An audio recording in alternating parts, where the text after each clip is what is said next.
Applicants, parade, rest. Okay, very good. Each of these applicants that are standing before me, it's a true, beautiful thing to see a big group of applicants that want to be here, because there's not many people doing this. If you look at it, but look at the numbers, it's 2016. Hasn't been a draft in this country since Vietnam back in 1970. So that means for 40, 50 years now, it's been all voluntary force. There's over 300 million Americans that live here.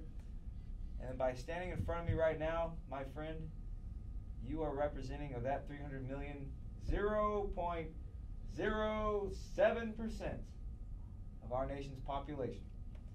And so that says a lot about who you are. You are a selfless person, dedicated patriot, someone that is willing, in fact, looking forward to even, serving in a uniform and putting up with living an extraordinary life. There's no doubt 3% of America. Thank you for being here. But really what I want to do right now, in the short amount of time that we have, is tell you about military service. Military service is a beautiful thing. A lot of folks don't understand that we that are serving get so much back for our service. It is so much more than a uniform. It is so much more than a paycheck. Military service in a nutshell is the best kept secret in this country. And my friend, you are about to find out everything about it. It's going to mold you. It's going to shape you into someone that can overcome anything. You're going to learn high degrees of how to be successful in life, how to work well on a team, how to be a teammate, how to do things the right way, maintain high levels of personal conduct, have the courage to do the right thing when it would have been easy to do the wrong thing, how to be a leader, how to take a diverse group of men and women, bond them together into one coherent team to get over these obstacles, to get the mission accomplished. You're going to become a leader through your military service. And so, applicants, there's no doubt about it, we that serve, we are different when we get out. We're not the same person that went in. By the time you're done with 4 years, by the time you're done with 40 years of military service, you're going to be taller, you're going to be stronger, more confident, more able to go out there and deal with life challenges that every man and woman in this room has to face. I'm talking about the toddlers that are destroying your house. I'm talking about a boss that you may not like. Well, guess what? Military service taught you patience. Military servants taught you how to be resilient. The next thing that we really got to talk about right now is what are we being paid to do in the military? Because when you say it out loud, it's pretty crazy what we get paid to do in the military. My friend, you are going to get paid twice a month, guaranteed money. If the government shuts down, they can't pass a budget, did you know? Civilians will get furloughed, have to go to work without pay. It happened in 2013, in October. But my friends, Lieutenant Smith got paid on time. Active duty servicemen and women will get paid on time.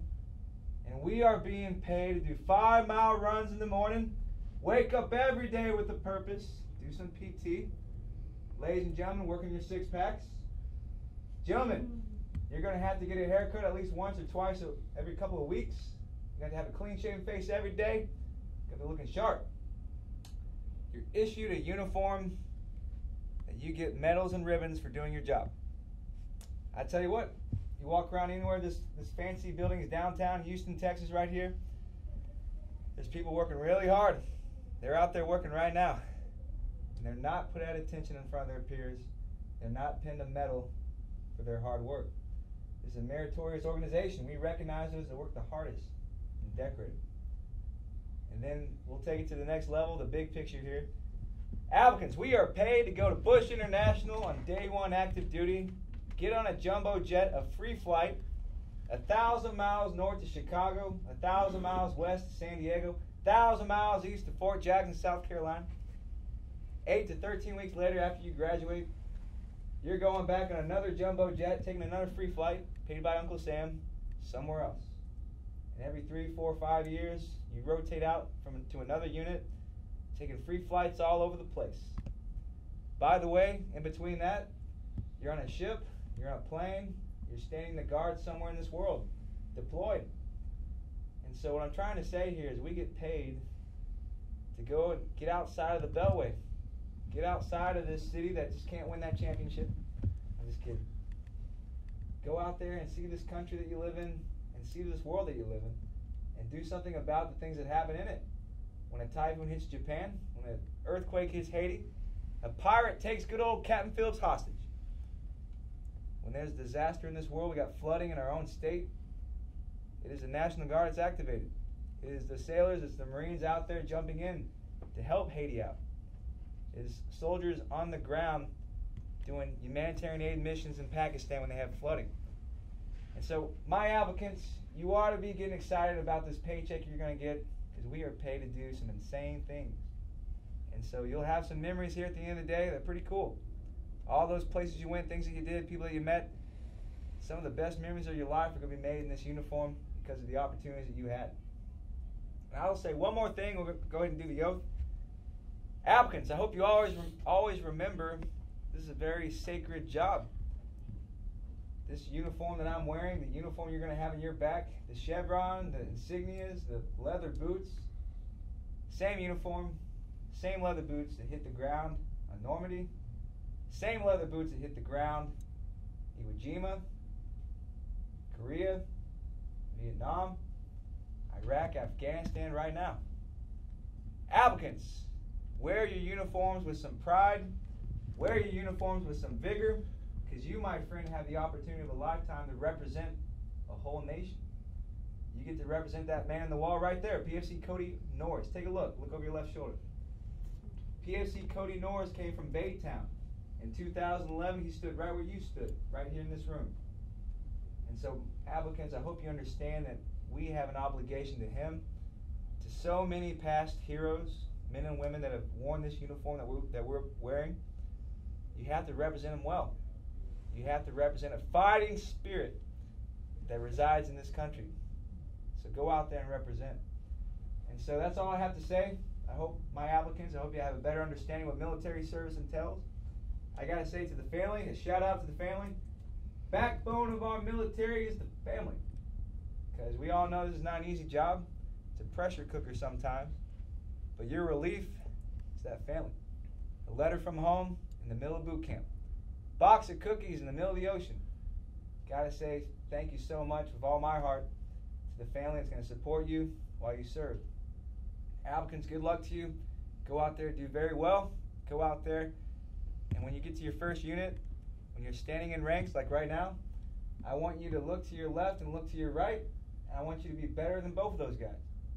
Have shinier shoes, a better attitude, and it's really simple. If you do those things, you're going to be fine in the military. Guys, go out there, become the leaders of this organization, make our military better. And then let's go ahead and do the oath. Applicants, I got to ask you some questions, okay? Raise your hands if you have any mental reservations to this decision you are about to make. Very well. Applicants, my staff should have briefed you on DOD separation policies 83, 85, and 86. Is that correct? Yes, sir. That's weak. Is that correct? Yes, sir. Applicants, attention. Applicants, raise your right hands and repeat after me. I state your name. I, Do solemnly swear or affirm. Do solemnly swear or affirm. That I will support and defend. That I will support and defend. The Constitution of the United States. The Constitution of the United States. Against all enemies, foreign and domestic. Against all enemies, foreign and domestic. I will bear true faith and allegiance to the same. I will bear true faith and allegiance to the same. I will obey the orders of the President of the United States. I will obey the orders of the President of the United States. And of the officers appointed over me. And of the officers appointed over me. According to the regulations. According to the regulations. And the Uniform Code of Military Justice. And the Uniform Code of Military Justice. So help me God. So help me God. Lower your hands, applicants. Applicants, parade, rest. Ladies and gentlemen, a round of applause. Congratulations. That's it. Woo! All right, that's it. Applicants, you're now in the delayed entry program. We got to make it official now and sign your contracts, okay? Applicants, I am now going to put you out of detention. I'm going to dismiss you to the room in the rear. I want you to go back in there and take it all out. Dismiss. Meet me in that room in the rear. Let's go, let's go. Hustle, hustle, let's go. All right, everybody, have a great day. Let's go, guys. Let's go, let's go. Hustle, hustle.